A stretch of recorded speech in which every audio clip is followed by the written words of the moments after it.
Rama Rama Hare Hare, Hare Krishna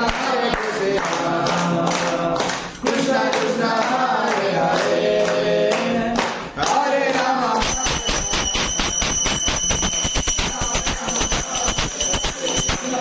ମୁଁ ଗାଇବି ତମେ ଶୁଣିବ ତାପରେ ସମସ୍ତେ ଗାଇବ ହେଲା ଆଗ ତାଳି ମାରୁଥା କିନ୍ତୁ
श्री श्री राधा दामोदर भगवान की जय, दामोदर अष्टकम की जय, जगतगुरु श्रील प्रभुपाद महाराज की जय। आम जो गीतटा गाइले आम तो गाई देले किंतु तार मीनिंगटा मु गोटे पढ़ी तापर समस्त देवी समस्त तार गोटे धाड़ीटा तार अर्थटा कौन पढ़े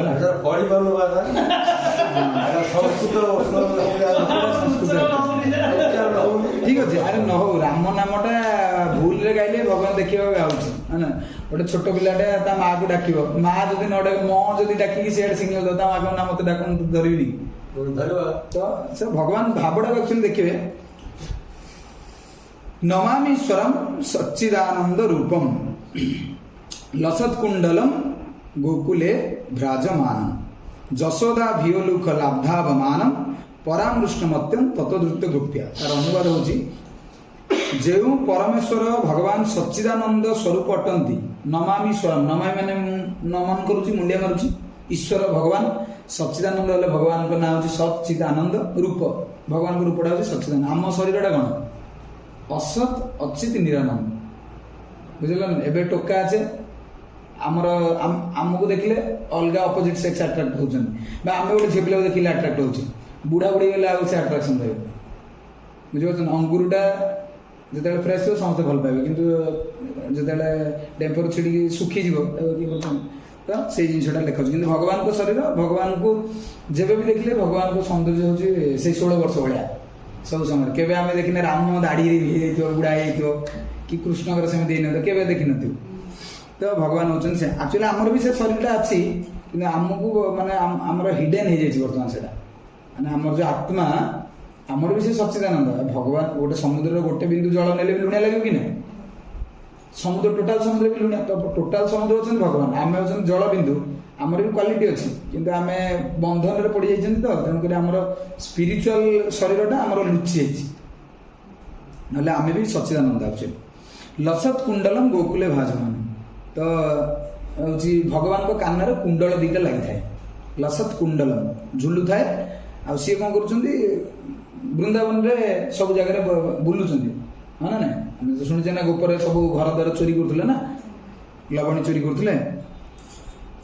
କର୍ଣ୍ଣରେ କୁଣ୍ଡଳ ଦୋଳାୟମାନ ସେ ଦିବ୍ୟଧାମ ଗୋକୁଳରେ ଅତି ସୁନ୍ଦର ଭାବେ ଶୋଭାୟମାନ, ଯେ ଲବଣୀ ଚୋରି କରିଥିବା ହେତୁ ମାତା ଯଶୋଦାଙ୍କ ଭୟରେ ଉଦୁଖଳ ନିକଟରୁ ଅତି ଦ୍ରୁତ ଗତିରେ ପଳାୟମାନ କରୁଛନ୍ତି। ଯଶୋଦା ଭିଓଲୁଖ ଲାବ୍ଧାବମାନ, ତ ଭଗବାନ ଯେତେବେଳେ ଚୋରି କରୁଛନ୍ତି ଧରା ପଡ଼ିଯାଇଛନ୍ତି।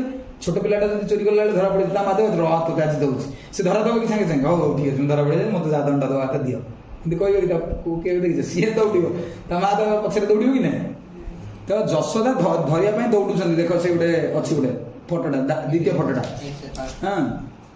ଛୋଟ ପିଲା ଗୁଡାକୁ ବହୁତ ଜୋର ସେମାନେ ଦୌଡ଼ିବେ, ନା ନାଇଁ? ତ କୃଷ୍ଣ ଜୋର ଦୌଡୁଛନ୍ତି, ଯଶୋଦା ଟିକେ ବୁଢୀ ହେଇଗଲେଣି, କାରଣ ଯଶୋଦାଙ୍କର ପୁଅ ଝିଅ ହଉନଥିଲା କିଛି, ବହୁତ ଟିକେ ବୁଢା ବୟସରେ ସେ ଆକ୍ଚୁଆଲି ତାଙ୍କର ମାନେ ପୁତ୍ର ସନ୍ତାନ ପ୍ରାପ୍ତ ହେଇଛନ୍ତି। ଆଉ ଯିଏ ଲୋକ ବୁଢା ବୟସରେ ଟିକେ ସନ୍ତାନ ପ୍ରାପ୍ତ ହେଇଥିବ, ତାର ପୁଅ ପ୍ରତି ଆହୁରି ବେଶୀ ଭଲ ପାଇବା ରହିବ ନା ନାଇଁ?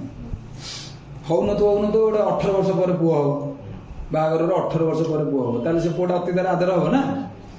ତ ପରାମୃଷ୍ଟ ମତ୍ୟଂ ତତୋଦୃତ୍ୟ ଗୋପ୍ୟା, ସେଇ ଅତ୍ୟନ୍ତ ଯୋଉ ମାନେ ଆନନ୍ଦକର ଯୋଉ ଘଟଣାଟା, ମାନେ ଏଇଟା ଲୀଳାଟାକୁ ସେ ଆସ୍ୱାଦନ କରୁଛନ୍ତି। ଟିଭି ଦେଖିଲା ଭଳିଆ ସେ ଭାବୁଛନ୍ତି ଏମିତି କୃଷ୍ଣ ବୃନ୍ଦାବନ ଦୌଡୁଛନ୍ତି, ଚୋରି କରିଦେଇଛନ୍ତି, ଧରା ପଡ଼ିଯାଇଛନ୍ତି, ଯଶୋଦା ତାଙ୍କ ପଛରେ ଦୌଡୁଛନ୍ତି। ତ ସେଇ ଭଗବାନ ଯିଏ ଗୋପୀମାନଙ୍କର ପ୍ରାଣ, ସେଇ ଭଗବାନଙ୍କୁ ମୁଁ କ'ଣ କରୁଛି, ପ୍ରଣାମ କରୁଛି। ମୁଁ ପଢି ଦଉଛି, ତମେ ଆକ୍ଚୁଆଲି ପଢିଲେ ତାର ଭାବଟା ଆସିବ ନାହିଁ। ରୁଦନ୍ତ ମୁହୁନେତ୍ର ଯୁଗ୍ମଂ ରୁଜନ୍ତಂ କରାମ୍ଭୋଜ ଯୁଗ୍ମେଣ ସାତଙ୍କ ନେତ୍ରಂ ମୁହୁଶ୍ୱାସ କମ୍ପତ୍ରି ରେଖାଙ୍କ କଣ୍ଠ ସ୍ଥିତଗ୍ରୈବ ଦାମୋଦରଂ ଭକ୍ତିବଦ୍ଧଂ। ଅର୍ଥାତ୍ ତ ଯେତେବେଳେ ଧରା ପଡ଼ିଯାଇଛନ୍ତି, ବର୍ତ୍ତମାନ ଧରା ପଡ଼ିଗଲେ କୃଷ୍ଣ, ଛୋଟ ପିଲା ଧରା ପଡ଼ିଲେ କ'ଣ କରିବ? କାନ୍ଦିବ ନା ନାଇଁ? ତ ଧରା ପଡ଼ିଗଲେ ରୁଦନ୍ତ ମୁହୁନେତ୍ର, ସେ କ'ଣ କରୁଛନ୍ତି, ରୋଦନ କରୁଛନ୍ତି, ନେତ୍ରରୁ ଅଶ୍ରୁ ଦିଟା ଆଖିରୁ ଲୁହ ବହୁଛି। ଆଉ କରାମ୍ଭୋଜ ଯୁଗ୍ମେଣ ସାତଙ୍କ ନେତ୍ର, କରାମ୍ଭୋଜ ମାନେ ଦିଟା ହାତର ଆଙ୍ଗୁଠି ସାହାଯ୍ୟରେ ଛୋଟ ପିଲା କଇଁ କଇଁ ହେଇକି କାନ୍ଦନ୍ତିନି, ଦେଖିଥିବ ତମେ, ହଁ?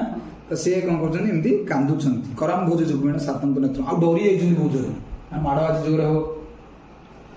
ମୁହୁଶ୍ୱାସ କମ୍ପାତ୍ରି ରେଖାଙ୍କ କଣ୍ଠ, ଛୋଟ ପିଲା ଗୁଡା ଡରିଲେ କାନ୍ଦିଲେ ଏମିତି ଏମିତି କରି କାନ୍ଦିବେ ନା ନାହିଁ? ତ କୃଷ୍ଣ ବି ସେଇଭଳିଆ କାନ୍ଦୁଛନ୍ତି ଆକ୍ଚୁଆଲି, ଆଉ ଶ୍ୱାସଟା ଜୋର ହଉଛି, ମାନେ ବଢି ଯାଉଛି। ଛୋଟ ପିଲା ରାହା ଟେକିକି କାନ୍ଦିବେନି, ଦେଖିବ।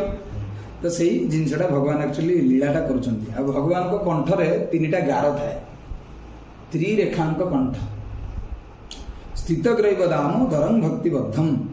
ତ ସେଇ ଭଗବାନଙ୍କୁ ଯେତେବେଳେ ଧରି ଦେଇଛନ୍ତି, ସେ ଦାମୋଦରଙ୍କୁ, ମାନେ ଦାମ ମାନେ ହେଲା ଦୌଡ଼ି, ଦୌଡ଼ି ଯଶୋଦା କୋଉ ଦୌଡ଼ିରେ ବାନ୍ଧୁଛନ୍ତି? ଗାଈ ଯୋଉ ଦୌଡ଼ିରେ ବନ୍ଧା ହୁଏ, ଗାଈ ପଘାରେ ଆଜି ଯଶୋଦା ବାନ୍ଧୁଛନ୍ତି, କୃଷ୍ଣଙ୍କୁ ବାନ୍ଧୁଛନ୍ତି। ତ ସେଇ ଜିନିଷଟା ଏଠି ଲେଖା ହେଇଛି। ମାତାଙ୍କ ହାତରେ ଯେତେବେଳେ କୃଷ୍ଣ ଦେଖିଛନ୍ତି ଗୋଟେ ମା ଆଜି ଗୋଟେ ବାଡ଼ିଟେ ଧରିଛି, ତ କୃଷ୍ଣ ଭୟଭୀତ ହେଇକି କାନ୍ଦିଛନ୍ତି। ତାଙ୍କ 2 ହାତ କମଳରେ ତାଙ୍କ ନେତ୍ରଦେହକୁ ବାରମ୍ବାର ପୋଛୁଛନ୍ତି। ଯାହାଙ୍କର ନେତ୍ରଦେହରେ ଆତଙ୍କର ଚିହ୍ନ ପରିସ୍ଫୁଟ ହେଉଛି, ମାନେ ଡରି ଯାଇଛନ୍ତି। ଆଉ କ୍ରନ୍ଦନ ଜନିତ ମୁହୁର୍ମୁହୁ ଶ୍ୱାସ ଯାହାଙ୍କର ତ୍ରିରେଖାଙ୍କ କଣ୍ଠକୁ ଆନ୍ଦୋଳିତ କରୁଛି, ଏମିତି ଏମିତି ଏମିତି କାନ୍ଦୁଛନ୍ତି ଯେତେବେଳେ କରୁଛି। ତ ମାତାଙ୍କର ଶୁଦ୍ଧ ବାତ୍ସଲ୍ୟ ପ୍ରେମରେ ଆବଦ୍ଧ ସେହି ସ୍ଥିତଗ୍ରୀବ ଦାମୋଦରଙ୍କୁ ମୁଁ ମୋର ବିନମ୍ର ପ୍ରଣତି କ'ଣ କରୁଛି, ଜଣାଉଛି। ଇତି ଦୃକ୍ଷ ଲୀଳାଭି ଆନନ୍ଦ କୁଣ୍ଡେ ସ୍ୱଘୋଷଂ ନିମଜନ୍ତଂ ମାଖ୍ୟାପୟନ୍ତଂ ତଦୀୟେ ଶୀତଜ୍ଞେଷୁ ଭକ୍ତିର ଚିତ୍ତତ୍ୱଂ ପୁନଃ ପ୍ରେମ ତସ୍ତଂ ସଦାବୃତ୍ତି ବନ୍ଦେ। ମାନେ ଏହି ଏତାଦୃଶ ବାଲ୍ୟଲୀଳା ପ୍ରଦର୍ଶନ ପୂର୍ବକ ଆନନ୍ଦ କୁଣ୍ଡରେ ସେ ଗୋଲକର ଅଧିବାସୀ ମାନଙ୍କୁ ନିମଗ୍ନ କରିଦେଉଛନ୍ତି। ତ ସବୁ ଗୋପ ବାଳକ, ଗୋପୀ, ଗୋପ ସମସ୍ତେ କ'ଣ ଏଇ ଲୀଳାକୁ ଦେଖୁଛନ୍ତି, ଆନନ୍ଦରେ ପରିସ୍ଫୁଟ ହେଇଯାଉଛନ୍ତି। ମନେକର ସାଧାରଣତଃ ଦେଖନ୍ତୁ, ଆମ ପୁଅ ଝିଅକୁ ତ ଆମେ ଦେଖିଲେ ଆନନ୍ଦ ହଉଛି। ଆମ ଘରକୁ ମନେକର ଗେଷ୍ଟ ଆଇଛନ୍ତି, ଗୋଟେ ଛୋଟ ପିଲାଟା ଯଦି ଥିବ, ସିଏ ଯଦି ତାର ହଉଛି ମାନେ ଛୋଟ ପିଲାଟା ଯଦି ତାର ହସୁଥିବ, କାନ୍ଦୁଥିବ, ଖେଳୁଥିବ, ଇଏ କରୁଥିବ, ସେ ତାକୁ ଦେଖିକି ଟୋଟାଲ ଆଉ ଯିଏ ଦେଖୁଥିବ ତାକୁ ବି ଗୋଟେ ଆନନ୍ଦ ଲାଗୁଥିବ ନା, ମାନେ ନାହିଁ? ଦେଖୁନ ଛୋଟ ପିଲା ଗୁଡାକୁ ଦେଖିଲେ ଆନନ୍ଦ ଲାଗେ। ତ କୃଷ୍ଣ କ'ଣ କରୁଥିଲେ, ସମଗ୍ର ଗୋକୁଳବାସୀଙ୍କୁ ହିଁ ଆନନ୍ଦ ପ୍ରଦାନ କରୁଥିଲେ, ସମସ୍ତଙ୍କ ଆନନ୍ଦ ସମୁଦ୍ରରେ ବୁଡେଇକି ରଖିଥିଲେ। ଐଶ୍ୱର୍ଯ୍ୟ ଜ୍ଞାନର ଉପାସନା କରୁଥିବା ଭକ୍ତମାନଙ୍କୁ ସେ ପ୍ରକାଶ କରୁଛନ୍ତି ଯେ ସେ କେବଳ ଐଶ୍ୱର୍ଯ୍ୟ ବିହୀନ ସ୍ୱାଭାବିକ ଶୁଦ୍ଧ ଆନ୍ତରିକ ପ୍ରେମ ଦ୍ୱାରା ବିଜିତ ହୋଇପାରନ୍ତି। ତ ସିଏ ଏଟା ଦେଖାଉଛନ୍ତି भगवान को कई माने टंका पैसा नेता मंत्री चिन्हा बा ए सब द्वारा कहीं भगवान को पाइपर ना कि बहुत बड़ हिमालय जाकि तपस्या कर 50 वर्ष पर्यंत से गुड़ा भगवान पाइबे भगवान को कहीं पाइपर ना तो आंतरिक प्रेम भक्ति द्वारा जड़े जो भगवान को जशोदा जशोदा कौन भावुं कृष्ण भगवान बोली अरे जड़े भगवान को धरिकी जड़े फटो को धरिकी बाड़े मुसलमान मैंने करम फटो को जाली दौरान ये सब जिन कर हिंदू धर्म पिला हिसाब से कश्मीर काले ये जिन कर फटोटा धरिकी कौटी मारिपारे तो से भाई जिनस भगवान को कौन माने से लोक माने जशोदा किंतु बात्सल्य प्रेम पुआ सी भगवान भगवान एवं कहीं एवं हूँ से पुआ दुष्ट कर कम्प्लेन गोपी मैंने आसी कर तो पुआ लवणी चोरी कर घर आ चोरी तो कर खाऊँ लास्ट खाई जो सरुच्च भल लगुनि से कौन कर भांगी दौरान मटी गोटे भांगी दौरान भांगिकी से लीला सरुनी जिते माकड़ अच्छे से माकड़ मान सब दौरान अरे तुम्हें खाइल ठीक अच्छे पुणी रखीद आउ के आसे खाइब तुम लास्ट खाऊ फोपड़ा फिंगा कर लास्ट माकड़ मान देखिए घर द्वारा पूरा जाछदा करके पड़ोचे आ जहाँ घर जदि से देखिए गोपी लुचे देखिए पाइबे आज से घरे से मुति देवे से छोट पिला सब घर द्वारा मुतामुति कर घर अपरिष्कार कर पलि आसे ना छेप खंगार पके मोर ये छेप खंगार गोटे मुझे कौन गोटे पढ़ी आमर गोटे मो दादा गोटे पुओ था से एत बाड़ुआ अरे तुम पाक जीव ना धरले सीना पिटब आ तो हूँ तो टेका पत्र बढ़े ना छोट पिला कर धरिकी कान धरिकी बढ़े मैंने धरिया सी तू गली छेप पकईद सी गोटे को मैंने किए शिखेला कि कौन है तो मैंने मुझे देखिए अरे जहाँ मुझे पढ़ी भागवत मुझे ये गुणटा शिखला कौन देखिए कृष्ण से भाया कर एक्चुअली भगवान जहाँ सब कर तार सब कौन नकल गुड़ा आम सब एक्चुअली कर चतुर्थ वरं देव मुख्यं न मुख्यं गदिंबा नचान्यं ब्रुनेहं बरसाद पीहा इदं ते वपुर्नाथ गोपाल बालम सदा में मनस्यावि रास्तां की मन्नी। अनुवाद हे प्रभु यद्यपि आपण समस्त प्रकार वरदान प्रदान करिवार समर्थ तथापि मु निर्विशेष मुक्ति अथवा वैकुंठर शाश्वत जीवन सदृश उच्चतम मुक्ति किंवा अन्य कौन सी वरदान कामना करूना। साधारण आम कौन भावुचे प्रभु मत वर दिंतु सब लोक आमर खुशी शांति रुहतु टंका पैसा बहुत हो आयुष अधिक हो हाँ ना यहाँ साधारणतः धन दियो जन्म दियो सुंदरी स्त्री दियो यह सब जिन दियो ना हाँ ना यहाँ तो साधारणतः लोक मागुंट ना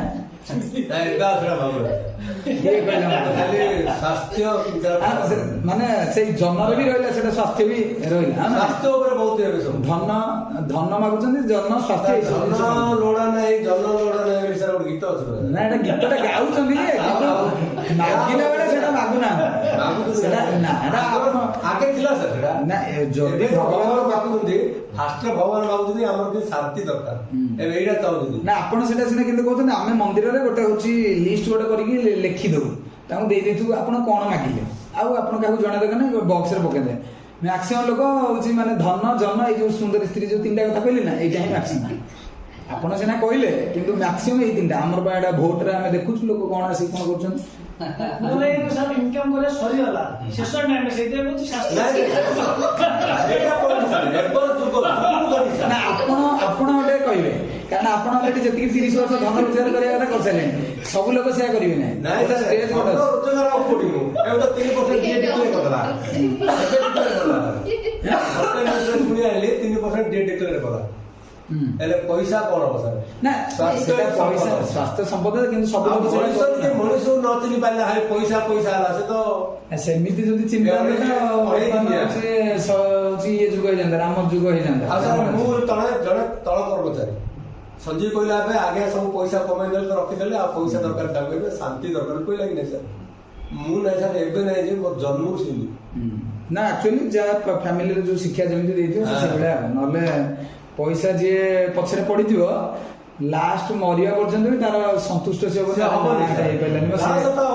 जगहटा एक्चुअली रही गला एटा बहुत इच्छा थिला गां मुंड जगहटा एटा किनि थांदी किनि हला नै एटा किनि हला पैसा तो दरकार सर आपण खाइले पैसा बाटो पैसा निसा काई ठीक अछि तो भगवान कहउचंदी पैसा कोन धन कोन जन कोन भगवान वैकुंठ भी दे देबे भगवान जोटी रहउछन तांको जदी गोटे दिटा प्लॉट मागियो सेठी भगवान दे देबो प्रस्तुत किंतु मु प्रभु सेटा आपण मागुनी मु कोन मागुची आपण को हे प्रभु ଆପଣଙ୍କ ବୃନ୍ଦାବନରେ ବାଳ ଗୋପାଳ ରୂପ ସଦା ସର୍ବଦା ମୋ ହୃଦୟରେ ସ୍ଫୁରିତ ହେଉ, ଏହି ବରଦାନ ହିଁ ମୁଁ ମାଗୁଛି। ଏଇ ଯଶୋଦା କହୁଛନ୍ତି ଭକ୍ତ ଯିଏ ଗୀତଟା ଲେଖିଛନ୍ତି ଯଶୋଦା ବାଡିଆ ବୋଲ ଅଛନ୍ତି, ସିଏ କାହିଁକି ହଉଛି କୃଷ୍ଣଙ୍କୁ ଏ ବର ମାଗିଲେ, ବୁଝିଲେ ନା ନାଇଁ? ତ ସେ ଭକ୍ତ କାମନା କରୁଛନ୍ତି ପ୍ରଭୁ ମୋ ମାନେ ଆଖି ବୁଝିଲେ, ଯେମିତି ଆପଣଙ୍କର ସେଇ ଯୋଉ ଛୋଟ ପିଲାର ଯୋଉ ପିଲା ବେଳର ଯୋଉ ରୂପ ଆପଣ ବୃନ୍ଦାବନ ବାଲ୍ୟ ଲୀଳାଟା ମୋ ଆଖି ବନ୍ଦ କଲେ ଯେମିତି ମୋ ହୃଦୟରେ ପରିସ୍ଫୁଟ ହେଇଯିବ, ସେଇ ଜିନିଷଟା ସେ କାମନା କରୁଛନ୍ତି। ଏତଦ୍ ଭିନ୍ନ ମୋର ଆଉ ବରଦାନର କ'ଣ ଆବଶ୍ୟକତା ଅଛି, ମୋର କିଛି ବର କିଛି ଦରକାର ନାହିଁ। ତାପରେ 5ଟା କ'ଣ ଭଗବାନ କହୁଛନ୍ତି, ଇଦନ୍ତେ ମୁଖାମ୍ବୋଜମ ଅତ୍ୟନ୍ତ ନୀଲେ ବୃତଂ କୁନ୍ତଲେ ସ୍ନିଗ୍ଧ ରକ୍ତୈଶ୍ଚ ଗୋପ୍ୟା ମୁହୁଶ୍ଚୁମ୍ବିତଂ ବିମ୍ବ ରକ୍ତାଧରଙ୍ଗ ମନସ୍ୟା ବିରାସ୍ତଂ ମଲଂ ଲକ୍ଷ୍ୟ ଲାଭେ। ଅର୍ଥାତ୍ ହେ ପ୍ରଭୁ ଆପଣଙ୍କର ଅରୁଣିମା ଯୁକ୍ତ ଚୂର୍ଣ୍ଣ କୁନ୍ତଳ ପରିବେଷ୍ଟିତ ନୀଳ ମୁଖମଣ୍ଡଳ, ମାନେ ଇଦନ୍ତେ ମୁଖାମ୍ବୁଜ, ମୁଖ ଅମ୍ବୁଜ, ଅମ୍ବୁଜ ମାନେ ହଉଛି କ'ଣ ଆକାଶ, ଆକାଶଟା କୋଉ ଭଳିଆ ଦେଖିବାକୁ ନୀଳ, ତ ଭଗବାନଙ୍କ ମୁହଁକୁ ନୀଳବର୍ଣ୍ଣ ଆକାଶ ସହିତ ତୁଳନା କରାଯାଇଛି। ଅତ୍ୟନ୍ତ ନୀଲେ ଅବ୍ୟକ୍ତ, ଭଗବାନଙ୍କର ରୂପକୁ ବର୍ଣ୍ଣନା କରିହେବ ନାହିଁ, ଏତେ ସୁନ୍ଦର। ବୃତଂ କୁନ୍ତଲେ ସ୍ନିଗ୍ଧ ରକ୍ତୈଶ୍ଚ ଗୋପ୍ୟା, ତ ତାଙ୍କର କ'ଣ ମୁଖମଣ୍ଡଳ ବାରମ୍ବାର ଯଶୋଦାଙ୍କ ଦ୍ୱାରା ଚୁମ୍ବିତ ହେଉଅଛି।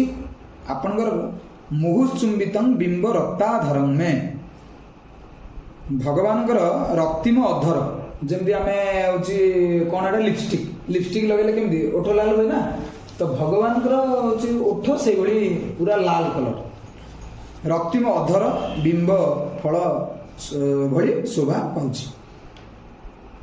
ଆପଣଙ୍କ ମୁଖ ପଦ୍ମର ଏହି ଅପରୂପ ସୌନ୍ଦର୍ଯ୍ୟ, ବୃତଂ କୁନ୍ତଲେ ସ୍ନିଗ୍ଧ, ଆପଣଙ୍କ ମୁଖ ପଦ୍ମର ଏହି ଅପରୂପ ସୌନ୍ଦର୍ଯ୍ୟ ମୋର ହୃଦୟ କନ୍ଦରରେ ନିତ୍ୟ ପୁରସ୍କୃତ ହେଉ। ଆପଣଙ୍କର ଯୋଉ ମୁଖକୁ ମଧ୍ୟ ଆହୁରି ବର୍ଣ୍ଣନା କରାଯାଉଛି ପଦ୍ମ ଫୁଲ ଭଳିଆ, ପଦ୍ମ ଫୁଲ ଯେମିତି ଦେଖିଲେ ପୁରା ସୁନ୍ଦର ଲାଗେ ଯେମିତି, ତ ଭଗବାନଙ୍କର ମୁଖକୁ ମୁଖ ପଦ୍ମକୁ ସୌନ୍ଦର୍ଯ୍ୟକୁ ସେ ଚାହୁଁଛନ୍ତି ସବୁ ସମୟରେ ଭଗବାନଙ୍କର ହୃଦୟ ଭିତରେ ତାଲା ପକେଇ ରଖିବେ, ସେଇ ଜିନିଷଟା ସେ ମାଗୁଛନ୍ତି।